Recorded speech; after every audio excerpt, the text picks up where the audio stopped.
ಹಿಗ್ಗಿಸುವ ಶಕ್ತಿ ಬಲವನ್ನು ಕೊಟ್ಟು ನೋಡಿ. ಬೇಡಿದ್ದೇನೆ ಯೇಸು ಕ್ರಿಸ್ತನ ನಾಮದಲ್ಲಿ ಬೇಡಿದ್ದೇನೆ ತಂದೆಯೇ, ಆಮೆನ್. ಉತ್ತಮವಾದಂತಹ ಪ್ರಾರ್ಥನೆಗೆ ವಂದನೆಗಳನ್ನ ಸಲ್ಲಿಸ್ತೇನೆ. ಸಮಯದಲ್ಲಿ ಸಹೋದರಿ ವರಲಕ್ಷ್ಮಿ ಅವರು ಒಂದು ವಿಶೇಷ ಗೀತೆಯನ್ನ ಹಾಡಬೇಕೆಂಬುದಾಗಿ ಕೇಳ್ಕೊಳ್ತೇನೆ.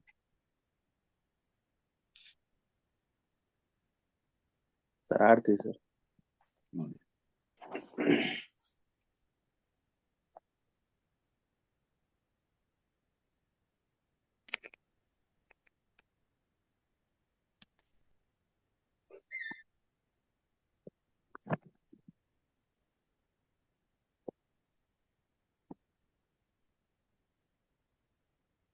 ದೇವರ ನಾಮಕ್ಕೆ ಸ್ತೋತ್ರವಾಗಲಿ. ಆತ್ಮನೇ ಆತ್ಮನೇ ಆತ್ಮನೇ ಆತ್ಮನೇ ಆತ್ಮನೇ ಆತ್ಮನೇ ಆತ್ಮನೇ ಆತ್ಮನೇ ನಾನಿನ್ನಲ್ಲಿ ನೆಲೆಗೊಳ್ಳುವೆ, ನಾನಿನ್ನನ್ನೇ ಆತುಕೊಂಡೆ, ನಾನಿನ್ನಲ್ಲಿ ನೆಲೆಗೊಳ್ಳುವೆ, ನಾನಿನ್ನನ್ನೇ ಆತುಕೊಂಡೆ. ಆತ್ಮನೇ ಆತ್ಮನೇ ಆತ್ಮನೇ ಆತ್ಮನೇ ಆತ್ಮನೇ ಆತ್ಮನೇ ಆತ್ಮನೇ ಆತ್ಮನೇ ಬಾಯಾರಿದ ಜಿಂಕೆಯ ಹಾಗೆ ಆತುರಗೊಳ್ಳುತ್ತದೆ ಹೃದಯ, ಆತುರಗೊಳ್ಳುತ್ತದೆ ಹೃದಯ. ಬಾಯಾರಿದ ಜಿಂಕೆಯ ಹಾಗೆ ಆತುರಗೊಳ್ಳುತ್ತದೆ ಹೃದಯ, ಆತುರಗೊಳ್ಳುತ್ತದೆ ಹೃದಯ. ಜೀವ ಜಲವಾಗಿ ನೀಗಿಸು ನಂದಾವ, ಜೀವ ಜಲವಾಗಿ ನೀಗಿಸು ನಂದಾವ. ಆತ್ಮನೇ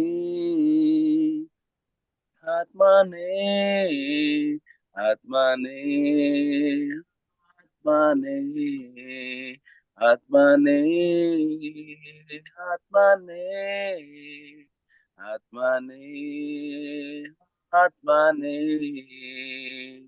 ಕುಂದಿದೆ ಮನವು, ಬಾತಿದೆ ಹೃದಯ, ಒಣಗಿದೆ ಶರೀರವು, ಒಣಗಿದೆ ಶರೀರ. ಕುಂದಿದೆ ಮನವು, ಬಾತಿದೆ ಹೃದಯ, ಒಣಗಿದೆ ಶರೀರವು, ಒಣಗಿದೆ ಶರೀರ. ಪ್ರಕಾಶಗೊಳಿಸಯ್ಯ ನಿನ್ನಾತ್ಮವ ಸುರಿಸಿ, ಪ್ರಕಾಶಗೊಳಿಸಯ್ಯ ನಿನ್ನಾತ್ಮವ ಸುರಿಸಿ. ಆತ್ಮನೇ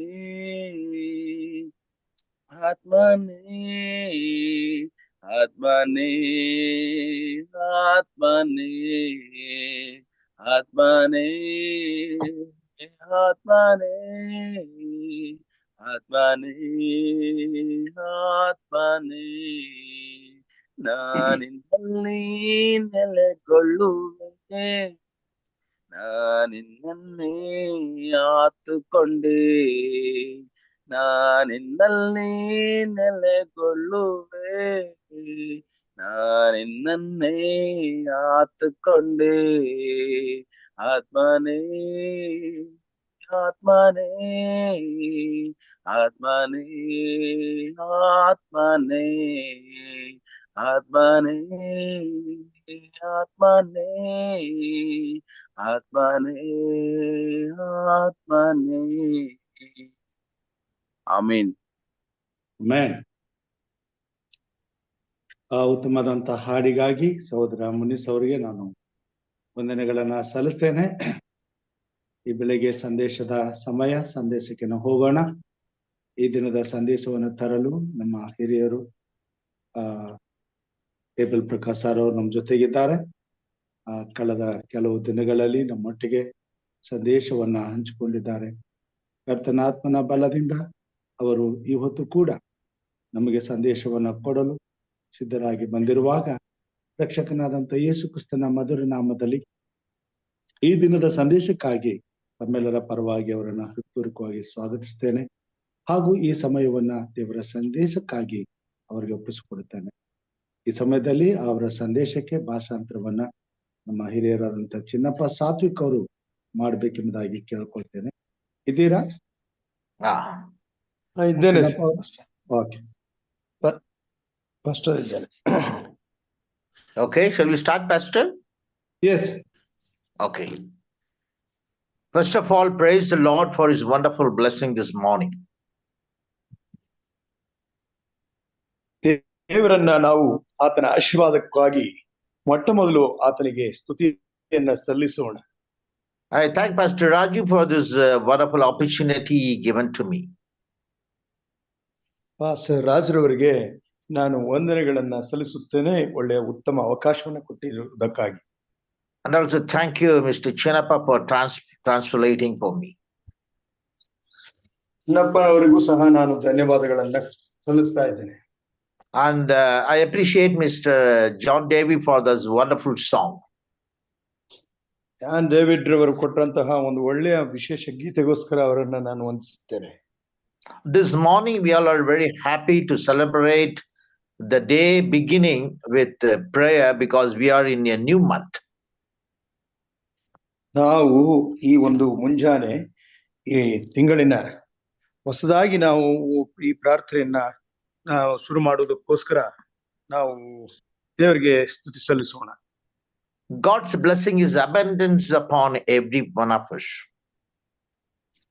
ನಮ್ಮ ಪ್ರತಿಯೊಬ್ಬರ ಮೇಲೆಯೂ ದೇವರ ಆಶೀರ್ವಾದವು ಹೇರಳವಾಗಿದೆ. God is protecting us and safeguarding us every day. ಪ್ರತಿ ದಿನವೂ ದೇವರು ನಮ್ಮನ್ನ ಸಂರಕ್ಷಿಸುತ್ತಾ ಬಂದಿದ್ದಾನೆ.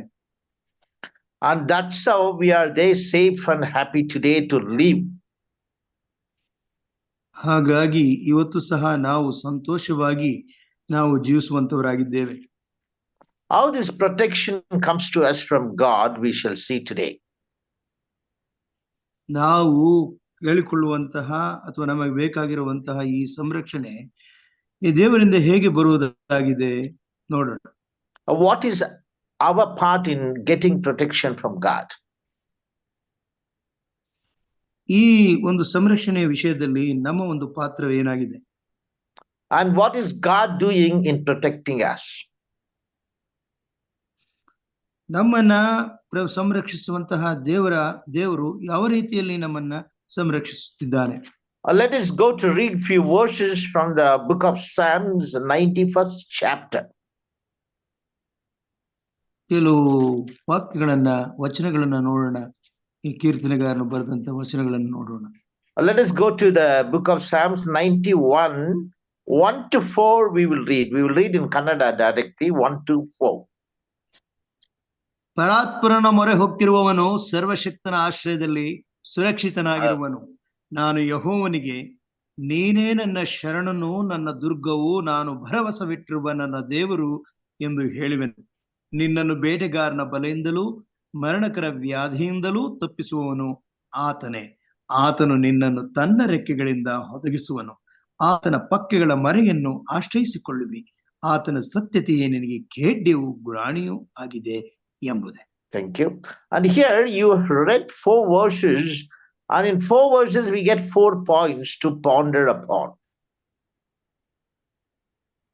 ಇಲ್ಲಿ 4 ವಚನಗಳನ್ನ ಓದಿದ್ದೇವೆ. 4 ವಚನಗಳಲ್ಲೂ ನಾವು ಧ್ಯಾನಿಸುವಂತಹ 4 ವಿಷಯಗಳು ಇದರಲ್ಲಿ ಅಡಕವಾಗಿದೆ. It says, I will have faith and trust in God. ಇಲ್ಲಿ ನಾನು ದೇವರ ಮೇಲೆ ಭರವಸೆ ಬಿಟ್ಟಿದ್ದೇನೆ ಎಂಬುದಾಗಿ ಈ ಭಕ್ತನು So ಹೇಳುವನಾಗಿದ್ದಾನೆ. God saves or protects me.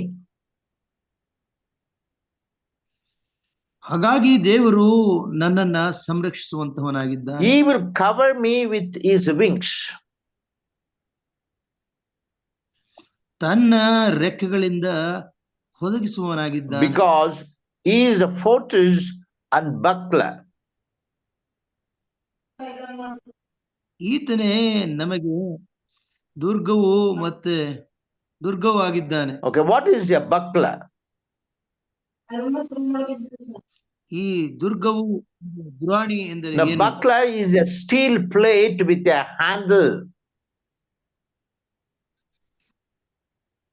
ಇದು ಒಂದು ಉಕ್ಕಿನ ಒಂದು ತಟ್ಟೆ ಅಂತ And ಇರುತ್ತದೆ, ಒಂದು ಹಿಡಿಕೆ ಉಳ್ಳ. usually the people who go for a war in olden days will have a sword in their hand and a shield in the left hand to cover. ಇದರಲ್ಲಿ ಎಡಗೈಯಲ್ಲಿ ಗುರಾಣಿಯನ್ನ ಇಟ್ಕೊಂಡು ಬಲಗೈಯಲ್ಲಿ ಖೇಡ್ಯ ಅಂದ್ರೆ ಕತ್ತಿಯನ್ನು ಹಿಡಿದು ಹೋರಾಟ ಮಾಡುವಂತದ್ದಾಗಿತ್ತು. So if any harm comes, the shield will protect. ಬಹಳ ಅಪಾಯದ ಸ್ಥಿತಿಯಲ್ಲಿ ನಾವು ಆ ಗುರಾಣಿಯನ್ನ ಹಿಡಿದು ಅದರಿಂದ ಅವರಿಗೆ ಬರುವಂತದ್ದನ್ನ ಸಂರಕ್ಷಣೆ ಮಾಡ್ಕೊಳ್ತಾ ಇದ್ರು ಅಪಾಯದಿಂದ. And he says God is building a fortress, a fort around us. ದೇವರು ನಮಗೆ ದುರ್ಗದೋಪಾದಿಯಲ್ಲಿ ನಮ್ಮ ಸುತ್ತಲೂ ಆತನು ಆವರಿಸಿಕೊಂಡಿದ್ದಾನೆ. And that is the way God is going to protect us. ಆ ರೀತಿಯಾಗಿ ದೇವರು ನಮ್ಮನ್ನ ಸಂರಕ್ಷಿಸುವಂತವನಾಗಿದ್ದಾನೆ. And let us see what this fortress and what this buckler are. ನಾವು ನೋಡೋಣ ಈ ದುರ್ಗವೆಂದರೆ ಏನು ಮತ್ತೆ ಗುರಾಣಿ ಎಂದರೆ ಏನು ಎಂಬುದಾಗಿ. Now, this protective edges or the fortress, we have 3. ಇಲ್ಲಿ ಸಂರಕ್ಷಿಸುವಂತಹ ಈ ಒಂದು ದುರ್ಗದಲ್ಲಿ 3 ಅಂಶಗಳನ್ನು ನಾವು ಕಾಣೋರಾಗಿದ್ದೇವೆ. And there are 3 line of protection. 3 ವಿಧದ ಮಟ್ಟದ ಒಂದು ಸಂರಕ್ಷಣೆಯನ್ನು ನಾವು ನೋಡುತ್ತೇವೆ. There is a inner wall. ಅದು ಒಳ ಗೋಡೆ. And the second one is the secondary wall. ಎರಡನೇದಾಗಿ ಎರಡನೆಯ ಒಂದು ಗೋಡೆ. And above that there is a third hedge or third wall. ಅದರ ಮೇಲೆ ಮೂರನೇ ಒಂದು ತುದಿಗೆ ಒಂದು ಗೋಡೆ ಇರುತ್ತದೆ. And you would have seen this big leaders and politicians have this inner and outer circle to protect them. ಇದನ್ನು ನಾವು ದೊಡ್ಡ ದೊಡ್ಡ ರಾಜಕೀಯ ವ್ಯಕ್ತಿಗಳು ಈ ಒಂದು ರೀತಿಯಲ್ಲಿ ಅವರಿಗೆ ಸಂರಕ್ಷಣೆಯನ್ನ ಒದಗಿಸಿಕೊಂಡಿರ್ತಾರೆ. And this is how God is protecting us with 3 walls or 3 fortresses around us.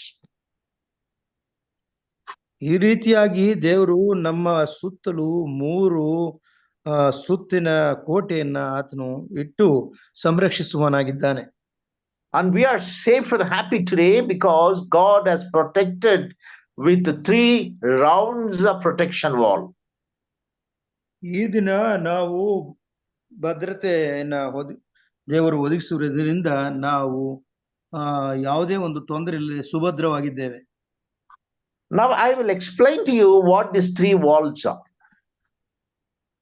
ಈ 3 ಸುತ್ತಿನ ಕೋಟೆ ಎನ್ನುವುದನ್ನು ನಾನು ಏನೆಂಬುದಾಗಿ ಈಗ ವಿವರಿಸನಾಗಿದ್ದೇನೆ.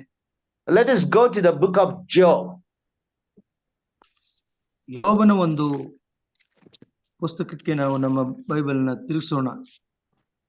Let's go to the book of Job, the first chapter.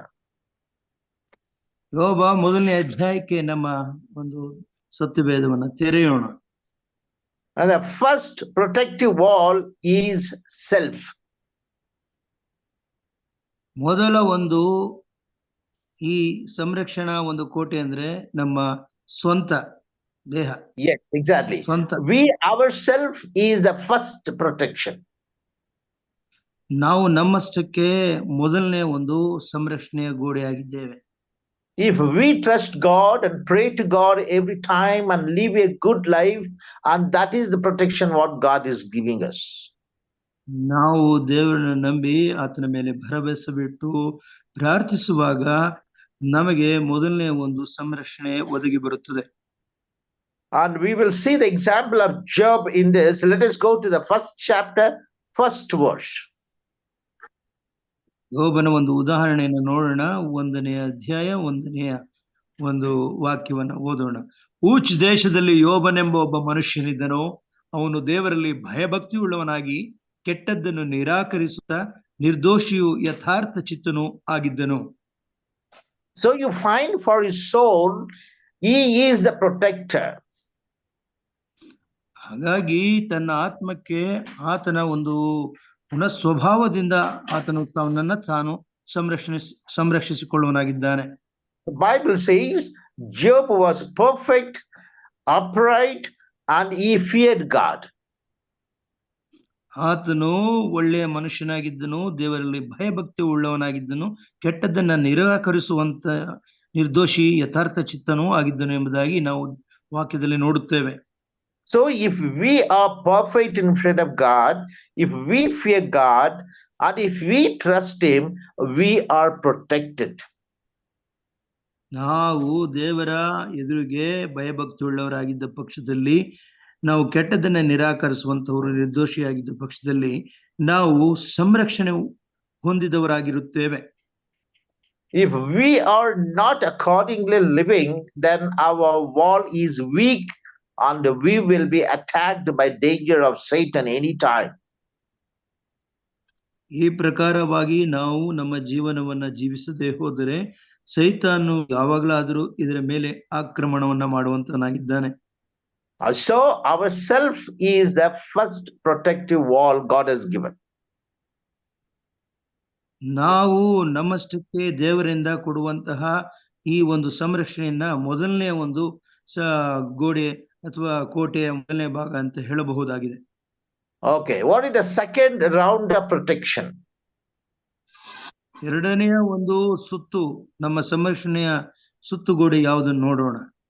Our family, a valid family, is the second round of protection.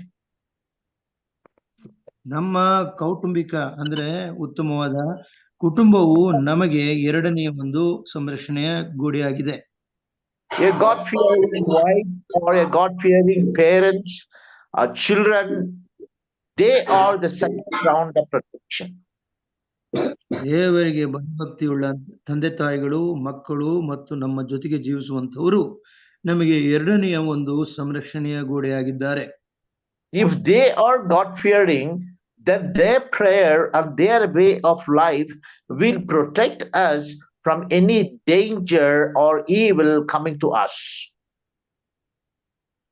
ಅವರು ಯಥಾರ್ಥ ಭಕ್ತಿ ಉಳ್ಳವರಾಗಿ ದೇವರಿಗೆ ಪ್ರಾರ್ಥಿಸುತ್ತಾ ಒಳ್ಳೆಯ ಜೀವಿತವನ್ನ ಜೀವಿಸುವಾಗ ನಿಜವಾಗಿಯೂ ಎರಡನೆಯ ಒಂದು ಕೋಟೆಯಾಗಿದ್ದಾರೆ ನಮ್ಮ ಸಂರಕ್ಷಿಸುವುದಕ್ಕೆ. And that is the reason we find in today's family, when there is any trouble or problem or disturbance, we look at our first round of people like wife or husband or parents or our siblings. ಹಾಗಾಗಿ ಯಾವುದೇ ಒಂದು ದುರ್ಘಟನೆ ನಡೆದಾಗ, ಯಾವುದೇ ಒಂದು ಅಪಾಯ ಬಂದೊದಗಿದಾಗ ನಾವು ಕೂಡಲೇ ನಮ್ಮ ತಂದೆ ತಾಯಿಗಳನ್ನು ಅಥವಾ ನಮ್ಮ ಜೀವನ ಸಂಗಾತಿಯನ್ನ ನಾವು ಅವರ ಜೊತೆ ಇದೆಲ್ಲ ಹಂಚಿಕೊಳ್ಳುವಂತವರಾಗಿದ್ದೇವೆ. At the time of worry and trouble, if these first family people are around us, we feel comforted. ನಮಗೆ ಇಂತಹ ಒಂದು ತೊಂದರೆ ಅಪಾಯಗಳು ಬಂದೊದಗಿದ ಸಂದರ್ಭದಲ್ಲಿ ನಮ್ಮ ಸುತ್ತಲಿರುವ ನಮ್ಮ ಕುಟುಂಬವು ನಮಗೆ ಒಂದು ಸಂರಕ್ಷಣೆಯ ಭಾವವನ್ನ, ಭದ್ರತೆಯ ಭಾವವನ್ನು ಒದಗಿಸಿಕೊಡುತ್ತದೆ. So all of us were having a good family around us, a good home with parents and wife and children and husband, This is our protection God has given us.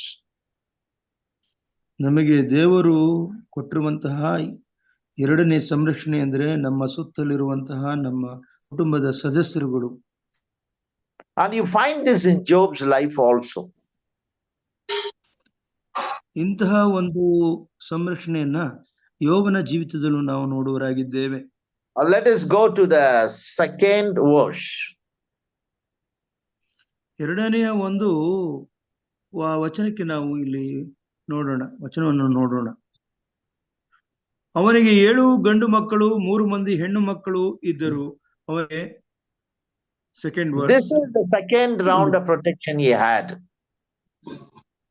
ಇಲ್ಲಿ ಆತನಿಗಿದ್ದಂತಹ ಎರಡನೆಯ ಸಂರಕ್ಷಣೆ ಗೋಡೆಯನ್ನು ನಾವು ನೋಡುವರಾಗಿದ್ದೇವೆ. Of course, he had a good wife. ಆತನಿಗೆ ಖಂಡಿತವಾಗಿಯೂ ಒಳ್ಳೆಯ ಹೆಂಡತಿ ಇದ್ದಳು. And of course, later on she turned a bit bitter. ನಂತರದಲ್ಲಿ ಆಕೆಯು ಕಹಿಯಾಗಿ ಮಾರ್ಪಾಡಾಗಿರಬಹುದು, ಆದರೆ ಒಳ್ಳೆಯ ಹೆಂಡತಿಯಾಗಿದ್ದಳು. But yet she had 7 sons and 3 daughters. What a rich and what a happy family that was. 7 ಗಂಡು ಮಕ್ಕಳು 3 ಹೆಣ್ಣು ಮಕ್ಕಳು ಎಂದರೆ ನಿಜವಾಗಿ ಎಂತಹ ಒಂದು ಒಳ್ಳೆಯ ಕುಟುಂಬ, ಸಂತೋಷಭರಿತವಾದ ಕುಟುಂಬ ಅದಾಗಿತ್ತು ನೋಡುತ್ತೇವೆ. So the family is the second round of protection. ಹಾಗಾಗಿ ಕುಟುಂಬವು ಎರಡನೆಯ ಒಂದು ಸಂರಕ್ಷಣೆಯ ಗೋಡೆಯಾಗಿದೆ. Let us see what is the third protection wall. ಇದರ ನಂತರ ಮೂರನೇ ಒಂದು ಸುತ್ತಿನ ಈ ಸಂರಕ್ಷಣೆ ಗೋಡೆ ಯಾವುದು ಎಂಬುದನ್ನು ನಾವು ನೋಡೋಣ. Let us directly go to Job. ಯೋಬನ ಒಂದು ಉದಾಹರಣೆಗೆ ನಾವು ಹೋಗೋಣ ನೇರವಾಗಿ. Let us read the third verse. ಮೂರನೇ ಒಂದು ಗೋಡೆಯನ್ನು ನಾವು ನೋಡೋಣ. ಅವನಿಗೆ 7,000 ಕುರಿಗಳು, 3,000 ಒಂಟೆಗಳು, 500 ಜೋಡಿ ಎತ್ತುಗಳು, 500 ಹೆಣ್ಣು ಕತ್ತೆಗಳು, ಅನೇಕ ಸೇವಕರು ಇದ್ದದರಿಂದ ಅವನು ಮೂಡಣ ದೇಶದಲ್ಲೆಲ್ಲ ಹೆಚ್ಚು ಸ್ವಾಸ್ಥ್ಯವುಳ್ಳವನಾಗಿದ್ದನು. So this is the third protective wall. ಇದು ತಾನೇ ಮೂರನೆಯ ಒಂದು ಸಂರಕ್ಷಣೆ ಗೋಡೆಯಾಗಿದೆ. So if you have your own house, if you have a car, a 2-wheeler, a bank balance, and whatnot, all this property and belongings are our protective wall. ನಮಗಿರುವಂತಹ ಮನೆ, ನಮಗಿರುವಂತಹ ವಾಹನಗಳು, ನಮ್ಮಲ್ಲಿರುವಂತಹ ಹಣಕಾಸಿನ ಭದ್ರತೆ, ಈ ನಮ್ಮಲ್ಲಿರುವಂತಹ ಒಂದು ಐಶ್ವರ್ಯ ಸಂಪತ್ತು ಎಲ್ಲವೂ ನಮಗೆ ಮೂರನೆಯ ಒಂದು ಸಂರಕ್ಷಣೆಯ ಗೋಡೆಯಾಗಿದೆ. So when there is money at hand or money in the pocket, and then whenever we have some problem, we are ready to face it. ನಮಗೆ ನಮ್ಮ ಜೇಬಿನಲ್ಲಿ, ಪರ್ಸ್ನಲ್ಲಿ ಹಣವಿರುವಾಗ ಯಾವುದೇ ಒಂದು ತೊಂದರೆಗಳು ಬಂದಾಗ ಅವುಗಳನ್ನು ಎದುರಿಸುವುದಕ್ಕೆ ನಾವು ಯಾವಾಗಲೂ ಸಿದ್ಧರಾಗಿರುತ್ತೇವೆ. If we have sides and houses, and then a good car or a vehicle or a cycle or whatever it is, or we feel little confident and proud in the society to live. ಸಮಾಜದಲ್ಲಿ ನಾವು ಒಂದು ಭರವಸೆ ಉಳ್ಳವರಾಗಿ ಬಹಳ ಒಂದು ಸಂರಕ್ಷಣೆ ಭಾವದಲ್ಲಿ, ಭದ್ರತೆ ಭಾವದಲ್ಲಿ ಜೀವಿಸುವುದಕ್ಕೆ ನಮಗೆ ಇರುವಂತಹ ಈ ಎಲ್ಲಾ ಅನುಕೂಲತೆಗಳು ಸಹಾಯವನ್ನು ಒದಗಿಸುತ್ತವೆ. And Job lived a very happy life. ಯೋಬನು ಸಂತೋಷವಾದ ಜೀವನವನ್ನ ಜೀವಿಸುತ್ತಿದ್ದನು. He lived a very content and satisfied life. ಆತನು ಸಂತೃಪ್ತಿಯ ಜೀವಿತವನ್ನ ಜೀವಿಸಿದ್ದನು. Because he had a plenty of cattle and camel and sheep and everything. He had his own house. Then he had a good family with the children and wife. Then he too was a perfect man. ಆತನು ಒಳ್ಳೆಯ ಅಂದ್ರೆ ಪರಿಪೂರ್ಣನಾದ ಮನುಷ್ಯನಾಗಿದ್ದ ಕಾರಣ ಆತನಿಗಿದ್ದಂತಹ ಎಲ್ಲಾ ಒಂದು ಅಂದ್ರೆ ಅವನಿಗೆ ಕುರಿಗಳು, ದನ, ಒಂಟೆಗಳು ಮತ್ತು ಆಸ್ತಿಗಳು ಎಲ್ಲವೂ ಇದ್ದುದರಿಂದ ಆತನು ಒಂದು ಸಂರಕ್ಷಣೆಯಿಂದ ಒದಗಿಸಲ್ಪಟ್ಟವನಾಗಿ ಒಳ್ಳೆಯ ಜೀವಿತವನ್ನ ಜೀವಿಸುತ್ತಿದ್ದನು. So let us examine, if we have these 3 walls, our belongings, our family, and we ourselves, how strong and how weak these walls are. ನಾವು ನಮ್ಮ ಜೀವಿತದಲ್ಲಿ ನಮಗಿರುವಂತಹ ಈ ಒಂದು ಸಂರಕ್ಷಣೆಯ ಗೋಡೆಗಳು ಹೇಗಿವೆ ಎಂಬುದನ್ನು ನಾವು ನೋಡೋಣ. Now let us go to Job and see what happened to his life when Satan wanted to break these walls. ಇಲ್ಲಿ ಯೋಬನಿಗೆ ಈ ಒಂದು ಸಂರಕ್ಷಣೆಯ ಗೋಡೆಗಳನ್ನ ಸೈತಾನು ಹೇಗೆ ಒಡೆದು ಹಾಕಿದನು ಎಂಬುದನ್ನ ನಾವು ಕಲಿಯುವರಾಗಿದ್ದೇವೆ. First of all, we know the story of Job, and Satan had a discussion with God. ಇಲ್ಲಿ ನಾವು ಕಥೆಯನ್ನು ನೋಡ್ತೇವೆ, ಸೈತಾನು ದೇವರ ಜೊತೆಗೆ ಚರ್ಚಿಸುವುದನ್ನು ಕಾಣುತ್ತೇವೆ. And let us go to 7th one. 7ನೇ ವಾಕ್ಯಕ್ಕೆ ನಾವು ಹೋಗೋಣ. ಯೆಹೋವನನ್ನು ಸೈತಾನು ಎಲ್ಲಿಂದ ಬಂದಿ ಎಂದು ಕೇಳಲು ಸೈತಾನು ಯೆಹೋವನಿಗೆ ಭೂಲೋಕದಲ್ಲಿ ಸಂಚರಿಸುತ್ತಾ ಅಲ್ಲಲ್ಲಿ ತಿರುಗುತ್ತಾ ಇದ್ದು ಬಂದೆನು ಎಂದು ಹೇಳಿದನು. And then you see the discussion goes on in 8th and 9th verses, and God says, you see Job, how perfect that man is. ಈ ವಾಕ್ಯಗಳನ್ನು ನೋಡುವಾಗ 7, 6, 7, 8ನೇ ವಾಕ್ಯಗಳನ್ನು ನೋಡುವಾಗ ತನ್ನ ದಾಸನಾದ ಯೋಬನು ಎಂಥ ಭಯಭಕ್ತಿಯುಳ್ಳವನಾಗಿದ್ದಾನೆ, ಎಂಥ ನಿರ್ದೋಷಿಯಾಗಿದ್ದಾನೆ, ಯಥಾರ್ಥ ಚಿತ್ತನಾಗಿದ್ದಾನೆ ಎಂಬುದನ್ನ ಸೈತಾನನಿಗೆ ದೇವರು ಹೇಳುವನಾಗಿದ್ದಾನೆ. Let's see what the reply he gave in the 10th verse.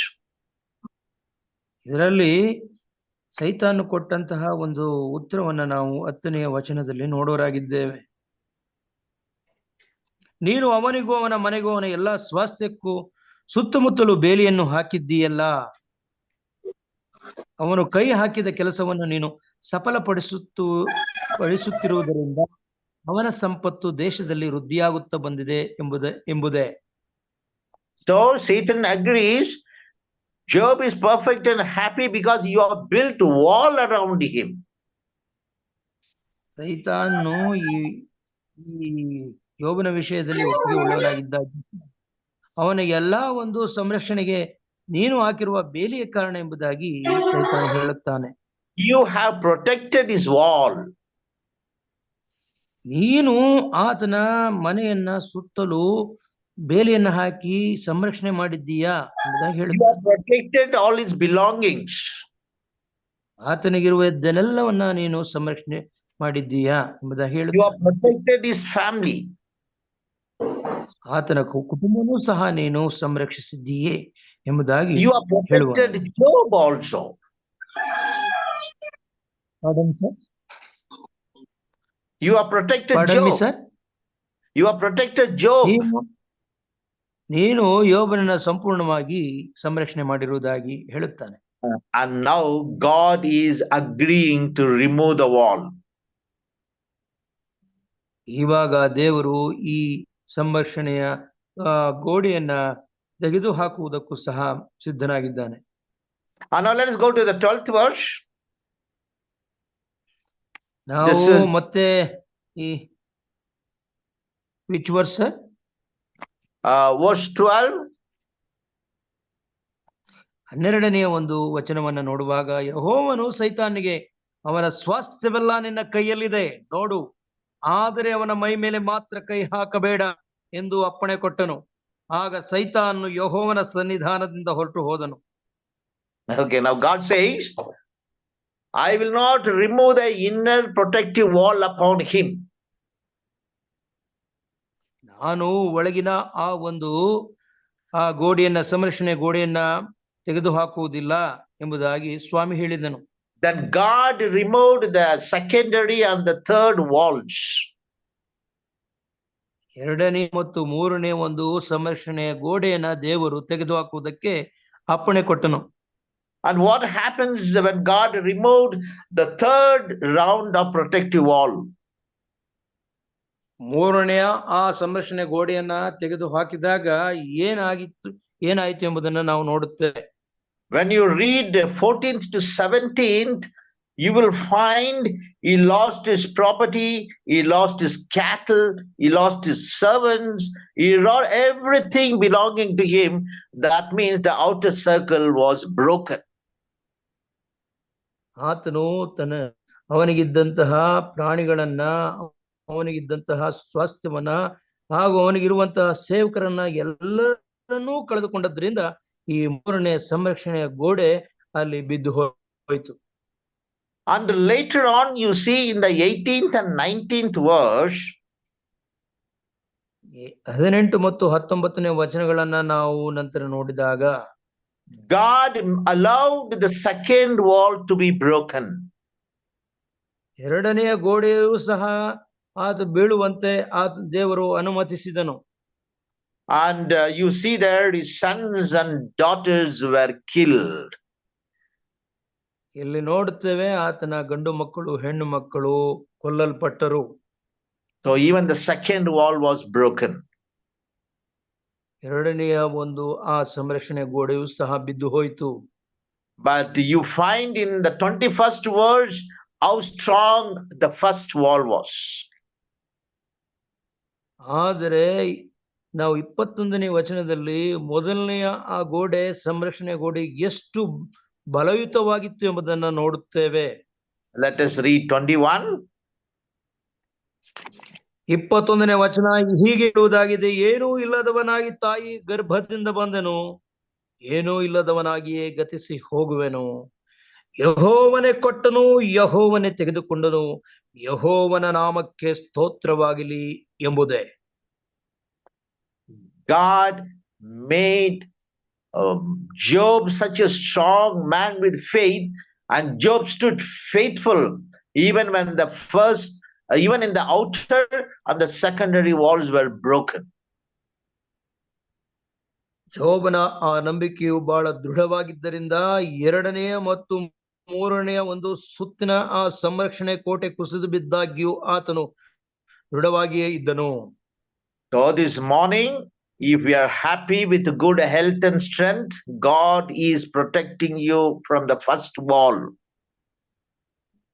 ನೀವು ಈ ಮುಂಜಾನೆ ಆರೋಗ್ಯಭರಿತರಾಗಿ ಸಂತೋಷವಾಗಿದ್ದ ಪಕ್ಷದಲ್ಲಿ ದೇವರು ಈ ಮೊದಲನೆಯ ಸಂರಕ್ಷಣೆಯ ಕೋಟೆಯಿಂದ ನಿಮ್ಮನ್ನು ಸಂರಕ್ಷಿಸಿದ್ದಾನೆ. If you have a good family, children, wife and others, then the second wall is protected. ಎರಡನೇದಾಗಿ ನಿಮಗೆ ಒಳ್ಳೆಯ ಕುಟುಂಬವಿದ್ದು ಕುಟುಂಬದಲ್ಲಿ ಒಳ್ಳೆ ಸದಸ್ಯರಿದ್ದ ಪಕ್ಷದಲ್ಲಿ ಎರಡನೆಯ ಆ ಒಂದು ಸಂರಕ್ಷಣೆಯು ನಿಮಗೆ ಒದಗಿಸಲ್ಪಟ್ಟಿದೆ. If you have your belongings and property and vehicles, then your third circle of wall is protected. ನೀವು ಒಳ್ಳೆಯ ಒಂದು ಹಣಕಾಸಿನ ಮತ್ತು ಮನೆ, ನಿಮಗಿರುವಂತಹ ಸ್ವತ್ತು ಎಲ್ಲವೂ ನಿಮಗೆ ಚೆನ್ನಾಗಿದ್ದ ಪಕ್ಷದಲ್ಲಿ ಮೂರನೆಯ ಒಂದು ಸಂರಕ್ಷಣೆ ಗೋಡೆಯು ಒದಗಿಸಲ್ಪಟ್ಟಿದೆ ಎಂಬುದನ್ನು ತಿಳ್ಕೊಳ್ಳಬೇಕಾಗಿದೆ. But for all this, we need to trust and have faith in God. ಇವೆಲ್ಲಾ ಸಂರಕ್ಷಣೆಗೋಸ್ಕರ ನಾವು ದೇವರನ್ನ ನಂಬಿ ಆತನ ಮೇಲೆ ಭರವಸೆಯನ್ನ ಇಡಬೇಕಾಗಿದೆ. And that is how psalmist said, "Oh God, you are my fortress and you are my buckler." ಹಾಗಾಗಿ ದೇವರು ಹೇಳುತ್ತಾನೆ, ದೇವರೇ ನೀನೇ ನನ್ನ ದುರ್ಗವು, ನನ್ನ ಗುರಾಣಿಯು, ಖೇಡ್ಯವೂ ಆಗಿದ್ದೀಯೆ ಎಂಬುದಾಗಿ. So this morning, may God bless every one of the family here to have this three protected wall, so that we will stand firm in the faith of God. ದೇವರ ಮುಂದೆ ನಾವು ನಂಬಿಗಸ್ತರಾಗಿ ದೃಢವಾಗಿ ನಿಲ್ಲುವುದಕ್ಕೆ ಬೇಕಾದಂತ ಈ ಮೂರು ಸುತ್ತಿನ ಸಂರಕ್ಷಣೆಯ ಗೋಡೆಗಳನ್ನ ನಾವು ಪ್ರತಿಯೊಬ್ಬರು ಈ ಕೂಟದಲ್ಲಿರುವಂತಹ ಪ್ರತಿಯೊಬ್ಬರು ಹೊಂದಿಕೊಳ್ಳುವ ಹಾಗೆ ದೇವರು ಆಶೀರ್ವಾದ ಮಾಡಲಿ. Amen. Amen. ದೇವರು ನಿಮ್ಮನ್ನ ಆಶೀರ್ವದಿಸಲಿ. ಆಮೆನ್. ಆಮೆನ್. ಉತ್ತಮವಾದಂತಹ ಸಂದೇಶಕ್ಕಾಗಿ ಹಾಗೂ ಉತ್ತಮವಾದಂತಹ ಭಾಷಾಂತರಕ್ಕಾಗಿ ಆ ಹಿರಿಯರನ್ನ ನಾನು ವಂದಿಸ್ತೇನೆ. ದೇವರು ಅವರನ್ನ ಆಶೀರ್ವಾದ ಮಾಡಲಿ, ಇನ್ನು ಹೆಚ್ಚಿನ ರೀತಿಯಲ್ಲಿ ತನ್ನ ಮಹಿಮೆಗಾಗಿ ಅವರನ್ನು ಉಪಯೋಗಿಸಿಕೊಳ್ಳಲಿ ಎಂಬುದಾಗಿ ಹಾರೈಸುತ್ತೇನೆ.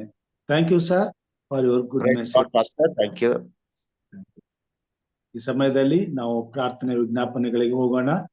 ಸಹೋದರಿ ಮಾರ್ಗ್ರೆಟ್ ಅವರು ಪ್ರಾರ್ಥನೆಯಲ್ಲಿ ನಮ್ಮನ್ನು ನಡೆಸಬೇಕೆಂಬುದಾಗಿ ಕೇಳ್ಕೊಳ್ತೇನೆ. ಸಹೋದರಿ ಮಾರ್ಗ್ರೆಟ್ ಅವರು ಪ್ರಾರ್ಥನೆ ವಿಜ್ಞಾಪನೆಗಳಿದ್ರೆ ದಯಮಾಡಿ ಅದನ್ನು ತಿಳಿಸಬೇಕೆಂಬುದಾಗಿ ಕೇಳ್ಕೊಳ್ತೇನೆ. Pastor good morning. Good morning pastor, ಅದೇ ದಯಾನಂದ್ ಮತ್ತೆ ಮಹೇಶ್ ಸ್ವಲ್ಪ ಪ್ರೇಯರ್ ಮಾಡಿ ಪಾಸ್ಟರ್. ಓಕೆ, ಮಹೇಶ್ ಮತ್ತೆ ದಯಾನಂದ್.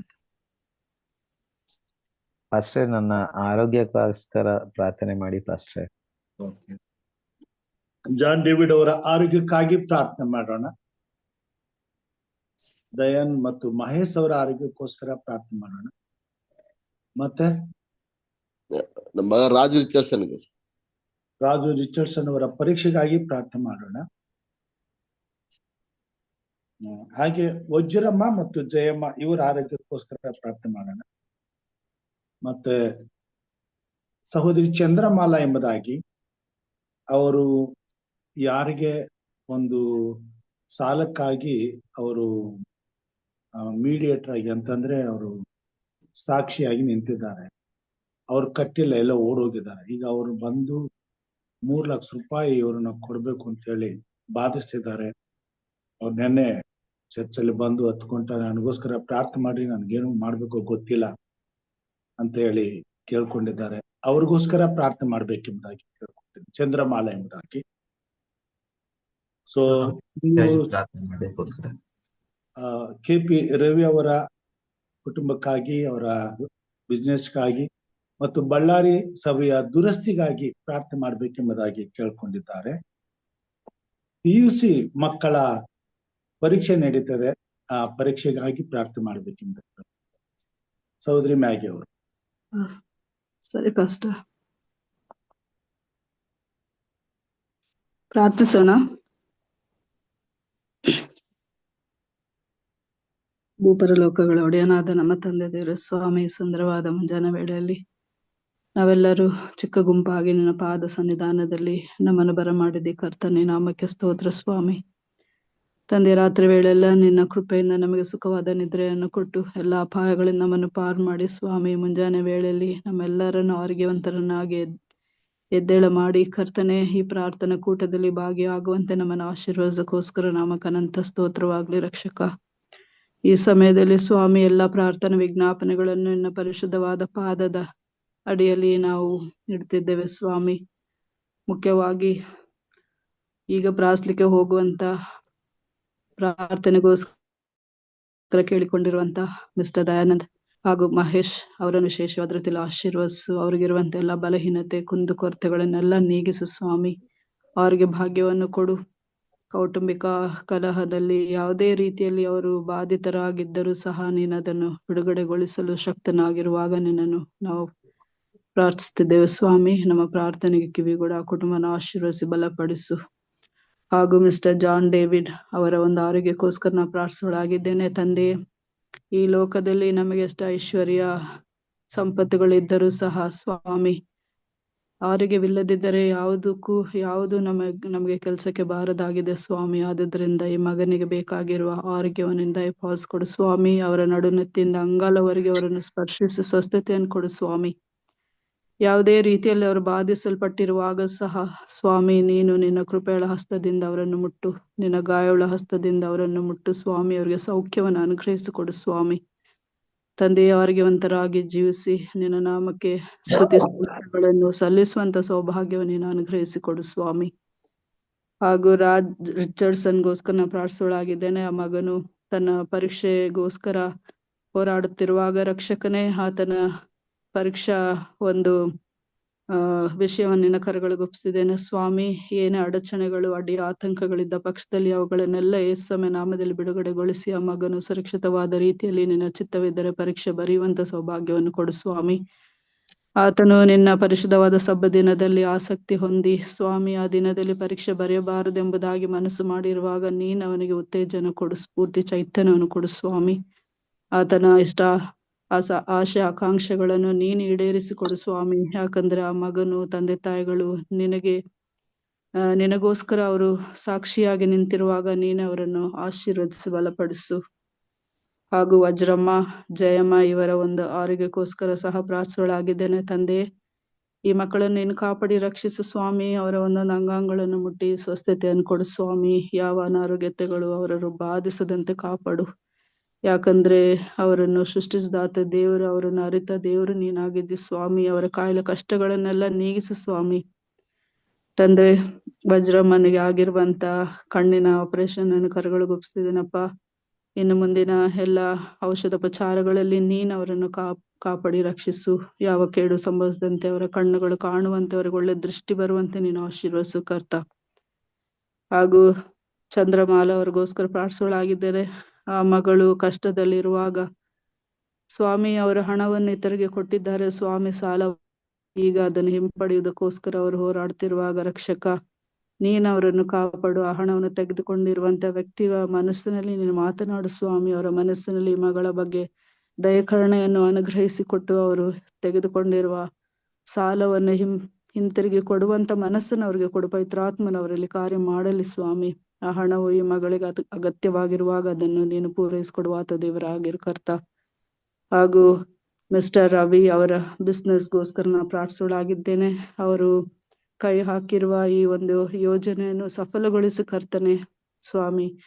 ಅವರು ಏನೇ ಕೆಲಸ ಕಾರ್ಯಗಳನ್ನು ಮಾಡಿದರೆ ಅದನ್ನು ನೀನು ಸಫಲಗೊಳಿಸಿ ಉತ್ತೇಜನ, ಸ್ಫೂರ್ತಿ, ಚೈತನ್ಯವನ್ನು ಕೊಡು ಸ್ವಾಮಿ. ಯಾವ ಅಡ್ಡಿ ಆತಂಕಗಳು ಕುಂದುಕೊರತೆಗಳು ಉಂಟಾಗದಂತೆ ನಿನ್ನ ಚಿತ್ತವಿದ್ದರೆ ಅವರ ಒಂದು ವ್ಯವಹಾರವನ್ನು ನೀನು ಉದ್ಧರಿಸಿ ಆಶೀರ್ವದಿಸಬೇಕಾಗಿ ನಾಮದಲ್ಲಿ ಪ್ರಾರ್ಥಿಸಲಾಗಿದ್ದೇನೆ. ಹಾಗೂ ಅಲ್ಲಿರುವಂತ ನಿನ್ನ ಸಭೆಯ ಕಟ್ಟಡಕ್ಕೋಸ್ಕರ ನಾನು ಪ್ರಾರ್ಥಿಸಲಾಗಿದ್ದೇನೆ ಸ್ವಾಮಿ.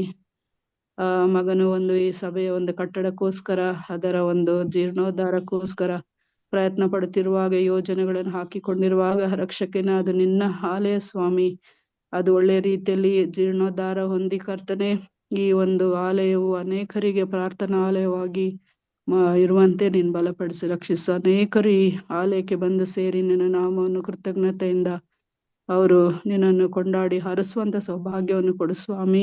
ಆಲಯ ಒಳ್ಳೆ ರೀತಿಯಲ್ಲಿ ಕಟ್ಟಲ್ಪಡುವಂತೆ ನೀನು ಅದಕ್ಕೆ ಬೇಕಾದಂತೆಲ್ಲ ಹಣದ ಸಹಾಯಗಳನ್ನು ನೀನು ಒದಗಿಸಿಕೊಟ್ಟು ಆಶೀರ್ವದಿಸಿ ಬಲಪಡಿಸಿ ರಕ್ಷಕ. ಎಲ್ಲ ಅವಶ್ಯಕತೆಗಳನ್ನು ನೀನು ಪೂರೈಸಿಕೊಡುವ ಯೆಹೋವ ಈರೇ ನೀನಾಗಿರು ಕರ್ತ. ಹಾಗೂ PUC ಮಕ್ಕಳಿಗೋಸ್ಕರ ನಾನು ಪ್ರಾರ್ಥಿಸಲಾಗಿದ್ದೇನೆ ಸ್ವಾಮಿ. ಅವರೆಲ್ಲರೂ ಈ ಒಂದು ಬೋರ್ಡ್ ಎಕ್ಸಾಮ್ ಬರೀತಿರುವಾಗ ಪರಲೋಕದ ದೇವರೇ ಅವರಿಗೆ ಬೇಕಾದಂತ ಬುದ್ಧಿ, ಜ್ಞಾನ, ತಿಳುವಳಿಕೆ, ವಿವೇಚನೆಯನ್ನು ಕೊಡು, ಜ್ಞಾಪಕ ಶಕ್ತಿಯನ್ನು ಕೊಡು ಸ್ವಾಮಿ. ಅವರು ಓದಿರುವಂತ ಒಂದೊಂದು ಪಾಠಗಳು ಅವರು ಒಳ್ಳೆಯ ರೀತಿಯಲ್ಲಿ ಅರ್ಥ ಮಾಡಿಕೊಂಡು ಅದನ್ನು ಜ್ಞಾಪಕದಿಂದಲೇ ಇಟ್ಟುಕೊಂಡು ಅದನ್ನು ಬರೆಯುವಂತ ಕೃಪೆಯನ್ನು ಅವ್ರಿಗೆ ದಯಪಾಲಿಸಿಕೊಡು ಸ್ವಾಮಿ. ಒಳ್ಳೆಯ ದರ್ಜೆಯಲ್ಲಿ ತೇರ್ಗಡೆ ಹೊಂದುವಂತೆ ಮಕ್ಕಳನ್ನು ಆಶೀರ್ವದಿಸಿ ಬಲಪಡಿಸಿ ನಡೆಸು ಸ್ವಾಮಿ. ಯಾವ ಅಡ್ಡಿ ಆತಂಕಗಳು ಕುಂದುಕೊರತೆಗಳು ಉಂಟಾಗದಂತೆ ಕಾಪಾಡು ಸ್ವಾಮಿ. ಆನ್ಲೈನ್ ನಲ್ಲಿರುವಂತ ಒಂದೊಂದು ಕುಟುಂಬಗಳಿಗೋಸ್ಕರ ನಾವು ಪ್ರಾರ್ಥಿಸಲಾಗಿದ್ದೇನೆ. ಎಲ್ಲರ ಬಲಹೀನತೆಗಳನ್ನು, ಎಲ್ಲರ ಕುಂದುಕೊರತೆಗಳನ್ನು ನೀನು ಅರಿತ ದೇವರಾಗಿದ್ದಿ ಸ್ವಾಮಿ.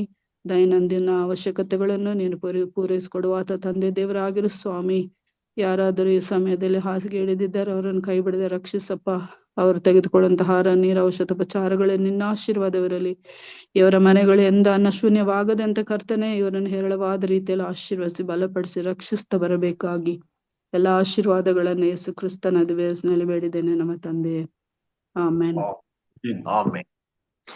ಪರಲೋಕದ ಪ್ರಾರ್ಥನೆಯನ್ನು ಮಾಡಿಕೊಳ್ಳೋಣ. ಪರಲೋಕದಲ್ಲಿರುವ ನಮ್ಮ ತಂದೆಯೇ, ನಿನ್ನ ನಾಮವು ಪರಿಶುದ್ಧವೆಂದು ಎಣಿಸಲ್ಪಡಲಿ. ನಿನ್ನ ರಾಜ್ಯವು ಬರಲಿ. ನಿಮ್ಮ ಚಿತ್ತವು ಪರಲೋಕದಲ್ಲಿ ನೆರವೇರುವ ಪ್ರಕಾರ ಭೂಲೋಕದಲ್ಲಿಯೂ ನೆರವೇರಲಿ.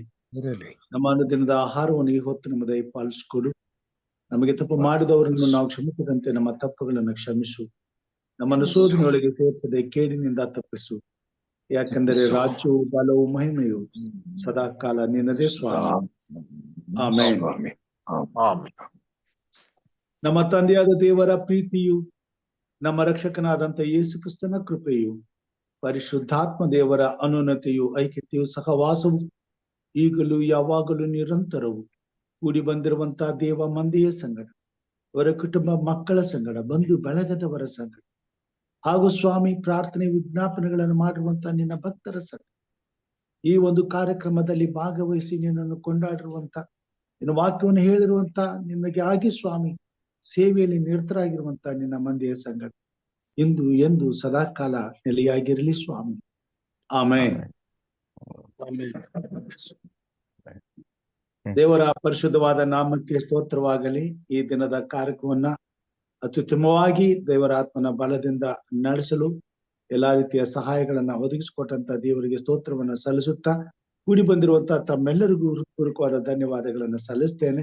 ಆರಂಭದ ಪ್ರಾರ್ಥನೆ ಮಾಡಿದಂತ ಸಹೋದರ ಜಾನ್ ಡೇವಿಡ್ ಅವರಿಗೂ, ವಿಶೇಷ ಗೀತೆಯನ್ನು ಹಾಡಿದಂತ ಸಹೋದರ ಮುನೀಶ್ ಅವರಿಗೂ ವಂದನೆಗಳನ್ನ ಸಲ್ಲಿಸ್ತೇನೆ. ವಿಶೇಷವಾಗಿ ಉತ್ತಮವಾದಂತ ಸಂದೇಶವನ್ನು ತಂದಂತ ಹಿರಿಯರಾದಂತ ಏಬಲ್ ಸಾರ್ ಅವರಿಗೆ ವಂದನೆ ಸಲ್ಲಿಸ್ತೇನೆ. ಉತ್ತಮವಾದಂತ ಭಾಷಾಂತರವನ್ನು ಮಾಡಿದಂತ ಸಹೋದರ ಹಿರಿಯರಾದಂತ ಚಿನ್ನಪ್ಪ ಸಾತ್ವಿಕ್ ಅವ್ರಿಗೆ ವಂದನೆಗಳನ್ನ ಸಲ್ಲಿಸ್ತೇನೆ. ಮುಕ್ತಾಯ ಮಾಡಿದಂತ ಪ್ರಾರ್ಥನೆ ಮಾಡಿದಂತ ಸಹೋದರಿ ಮಾರ್ಗ್ರೇಟ್ ಅವ್ರಿಗೂ ಕೂಡ ನಾನು ವಂದನೆಗಳನ್ನ ಸಲ್ಲಿಸ್ತೇನೆ. ಕರ್ತನು ನಮ್ಮನ್ನು ಆಶೀರ್ವಾದ ಮಾಡಲಿ. ಹೀಗೆ ದಿನನಿತ್ಯವೂ ಆತನ ಕೃಪಾ ಸನ್ನಿಧಾನದಲ್ಲಿ ಆತನ ಮುಖಾಮುಖಿಯಾದಂತ ಭೇಟಿಯನ್ನ ಅನುಭವಿಸಲು ದೇವರು ಪ್ರತಿದಿನವೂ ನಮ್ಮನ್ನು ಒಟ್ಟುಗೂಡಿಸಲಿ, ತನ್ನ ಮಹಿಮೆಯಲ್ಲಿ ಸೇರಿಸಲಿ ಎಂಬುದಾಗಿ ಪ್ರಾರ್ಥಿಸುತ್ತಾ ಈ ದಿನವನ್ನ ದೇವರು ಆಶೀರ್ವದಿಸಿ ಸುರಕ್ಷಿತ, ಸುಕ್ಷೇಮ, ಸಂತೋಷ ಭರಿತವನ್ನಾಗಿ ಮಾಡಲಿ ಎಂಬುದಾಗಿ ಪ್ರಾರ್ಥಿಸುತ್ತಾ ನಮ್ಮೆಲ್ಲರನ್ನ ಕರ್ತನ ಕೃಪಾ ಹಸ್ತಕ್ಕೆ ಒಪ್ಪಿಸಿಕೊಡ್ತೇನೆ. ದೇವರು ನಮ್ಮೆಲ್ಲರನ್ನ ಆಶೀರ್ವಾದ ಮಾಡಲಿ. ಎಲ್ಲರಿಗೂ ಶುಭವಾಗಲಿ. ಥ್ಯಾಂಕ್ ಯು ಪಾಸ್ಟ್ರೆ. ವಾಕ್ಯ ತಿಳಿಸ್ಕೊಟ್ಟ ಹಿರಿಯರಿಗೂ ಧನ್ಯವಾದ ಮತ್ತು ಭಾಷಾಂತರ ಮಾಡಿದ ಹಿರಿಯರಿಗೂ ಧನ್ಯವಾದಗಳು.